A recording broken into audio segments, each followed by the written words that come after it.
So the Rising of the Shield Hero episode 24 has arrived. We kick off into the next wave, and I was actually curious how this wave would start up because last episode ends with the kind of realization that shit's about to get real. There probably was stuff from the source material where they built up more to this, but in this episode we just say, you know what?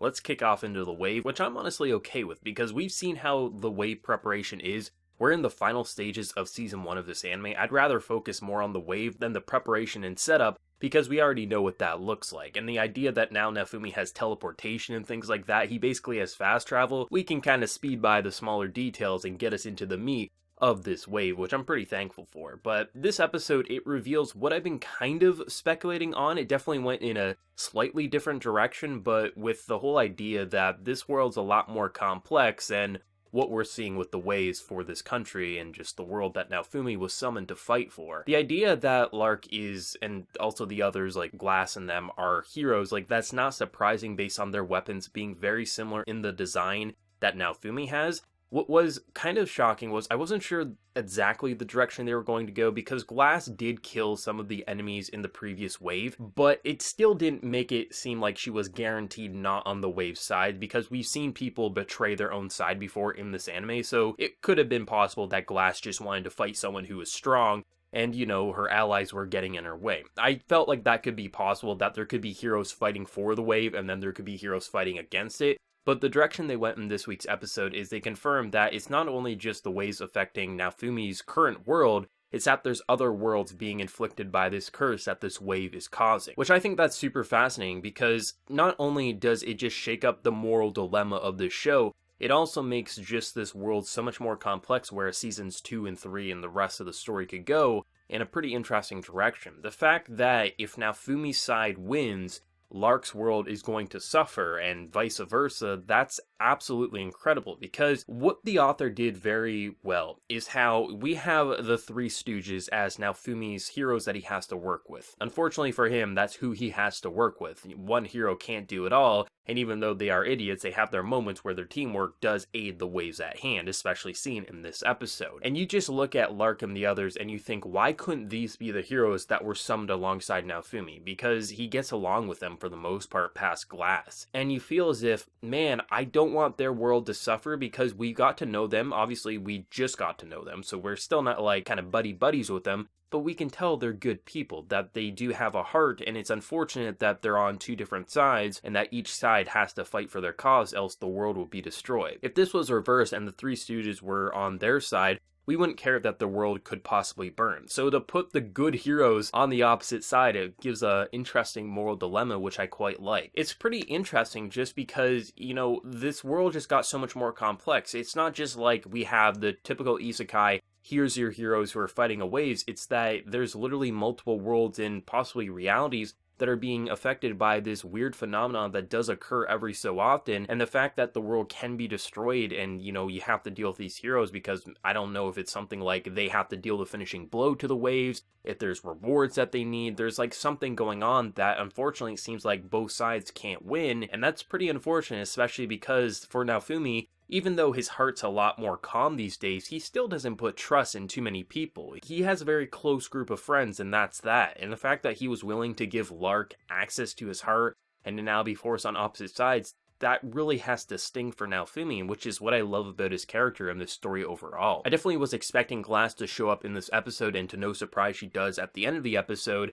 which also reveals, hey, this guy's not even trying his hardest because I've seen this dangerous shield, and if he uses that, shit's gonna get real. Which is a nice comment because it does remind the viewer, like, you know what? Naofumi didn't have to use his most dangerous shield that can either kill him or his party, and he was even able to get a couple scratches on Lark and was able to do some pretty serious damage for not having to use his pretty much hatred shield, which I did like. It was a nice reassurance of, hey, this man did come a long way, especially in that training that he did where his XP was doubled on that island. But I just liked the confrontation between Lark and the others because this is a bad moment because you knew like they had to probably go against Naofumi just based on their comments of how they hated the shield hero and how Lark, because he got to know Naofumi, just kept convincing himself there's no way that this nice guy could be him, and unfortunately for him also realizes that shit, I have to fight against him, but he kind of has that like tropey but kind of heroic persona of, I'm not going to screw you over, I'll fight you fair and square. And I love that moment between him and Naofumi because I was actually buying into Naofumi actually telling him his plan. And I know I shouldn't have because I know Naofumi as a character, but because he did trust in Lark at one point, I was like, maybe he truly is going to go that direction. And I was just ready for the anime community to hate this moment because, why the hell did Naofumi go into the tropey decision? But the fact that Naofumi, he told him one of his shields so he wouldn't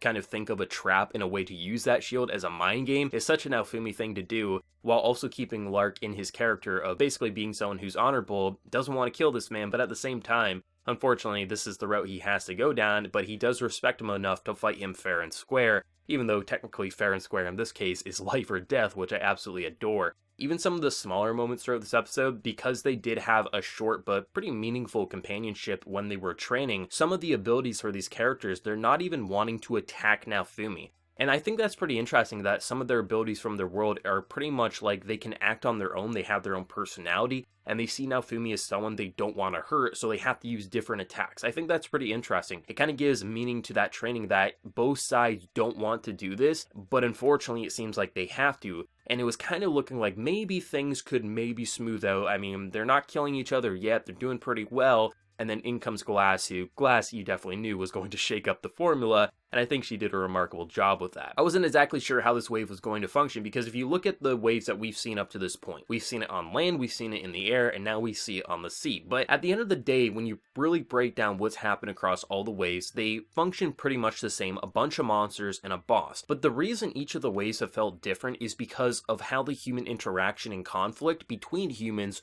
was being perceived by us, the viewer. In the first wave that Naofumi fights in, the world is against him, and the entire point of that wave is kind of showing that Naofumi's actually the true hero. He's helping the general folk, while the other heroes play kind of hero in their own stupid way. And then he kind of gains the support of the normal folk, and I think that was such an interesting conflict going against what the world was currently trying to do to him. In the second part, you see him having to fight with not only with the heroes, but he's also fighting against them because they don't want to work with him, and then also you have the Glass interference. Everything surrounding the waves, it's fun to watch him fight monsters and sometimes struggle, but at the end of the day, what makes the waves exciting is the human conflict, whether that be other heroes like Glass, the other heroes like the spear, bow, or sword, or just the general world going against them because of the current situation at hand. So what were they going to do with this week's episode? And ultimately what ended up happening was this episode for the first half, I thought it was fun.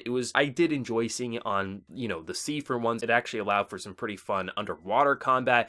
Submerging underwater, you have this giant ass beast coming after you, and it honestly was pretty frightening just seeing how big it was, even though some of the 3D, it kind of looked like its teeth and whatnot were unfinished 3D models. But at the end of the day, it did feel like it was functioning different than the last wave and the wave before that from what we've seen from Naofumi's perspective. But it never wowed me until we got the human conflict, because the heroes, surprisingly, but also not surprisingly, were at least working with the rest. Sure, when the boss is defeated, or one of the mini-bosses, whatever that was, you see, oh, I just want the drop. So they're still dumb and arrogant, but at least they were fighting alongside Naofumi and were doing combos, which is what I was hoping for, and I'm glad we got to see. But when Lark was introduced, that's where the wave truly took form and took flight, and really became something special like the previous, because now we have that human conflict. We get to see what's going on. Because Naofumi isn't bickering with anyone on screen here. Up to that point, his only conflict was the monsters and the waves at hand. It wasn't until Glass, Lark, and the others show up that it becomes that human conflict, which I personally think is where Naofumi and just this story overall shines the best. It's not in the world, it's not in the waves, it's simply the conflict, whether that be against a king, whether that be against another hero, whatever it is, when you get that personal conflict, whether it's completely pointless conflict or really justified conflict in the case of Lark and unjustified conflict in the case of the other heroes, it just feels as if the series can really take flight. Yeah, you get a lot of talking in the middle of combat, and you can say, well, that's a cliche reason, why the hell are they stopping? But at the very least, in this case, you can say, well, they did have what seemed to be a friendship. It was a short friendship, sure, but you can understand why they would take the time to talk and say, I value your life, but at the end of the day, this is how it has to go down. Or you can also just say, you just don't like that trope, but still, it felt as if the conflict we were seeing between Lark and Naofumi was actually really well done, and I felt bad for Naofumi, but I also felt bad for Lark. And I think that's what's great, is that the waves, at the end of the day, you think that the waves, the reason they'll be interesting is seeing the destruction to the people, seeing the destruction to the world, but for me, it's always, what is Naofumi going to face off against on that personal level? And I thought they matched the previous waves exceptionally well, And the fact that we do have one more episode, episode 25, which is titled The Rising of the Shield Hero, to most likely finish off this wave, I think will be very interesting, especially now that Glass is here and how they're going to deal with it. You can see these other heroes are good people. They'll basically disable all the other ships so Naofumi can't have like support, but they also won't leave them for dead for the wave, and they'll make sure the fires are put out. Glass, on the other hand, is pretty much different, but you can see like they do have value for life, even though they know this world has to suffer so theirs can thrive. At this point, it doesn't mean the people have to suffer. It's really, you gotta take out the person who could save this world, and at this point, the one who's gonna save this world will be Naofumi, seen by his skills and just what he can do in battle, and just on a personal level really kind of bring people together even when he's not trying to. I thought this episode, like, it definitely had its production dips. There was a couple of shots where they reused these bowmen shooting like monsters in the water, and it was very wonky 3D for sure. It's not the first time we've seen something like that, and like I mentioned, sometimes, like, I'm pretty sure most of this beast was done in 3D. At times it meshed in with the 2D quite well, but then when you zoomed in on its teeth, it's like it didn't even look like it was a finished character model. But overall, like, this was a villainous and ominous episode because anytime the waves kicks off, the way they detail the backgrounds, the lighting, and just how the monsters are just lit up, it feels demonic and it feels like you're at the final boss. But unfortunately for Naofumi, every time he reaches that final boss, he just keeps getting another form and the waves just keep coming. So it feels just devastating, but at the same time, because where Naofumi has grown over the season, the fact that the other heroes are at least doing combos together, it didn't feel completely hopeless like a lot of the other ways that was, until one of the best heroes comes in and unfortunately tries to kill Naofumi in the middle of all this battle. I really don't know how this battle will end in terms of the conflict, because up to this point you could probably predict how it could end, possibly them just deciding to part ways, but when Glass is here, it'll be interesting, because the reason Glass didn't continue to fight Naofumi last time is Naofumi retreated. So will Naofumi actually make them retreat this time because of where he's grown, or what will they ultimately do? I mean, the Queen's here this time.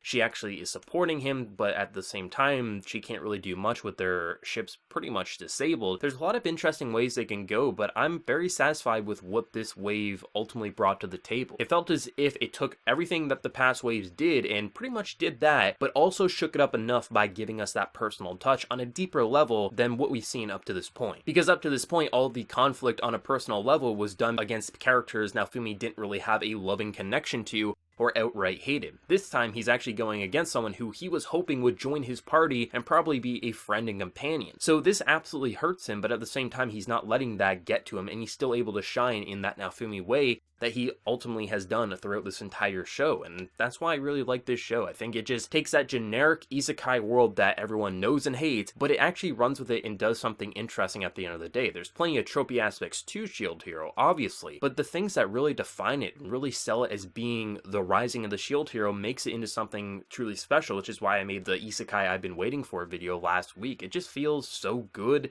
and I'm really excited for episode 25 next week. But let me know what everyone thought down in the comment section below. What did you think of the next wave? Where do you think it's going to go next week? Obviously, if you haven't experienced the source material, let me know down in that comment section below. If you did enjoy this video, though, be sure to drop a like and also hit that subscribe button if you haven't been new. So until next time, everyone, please take care and have a good one.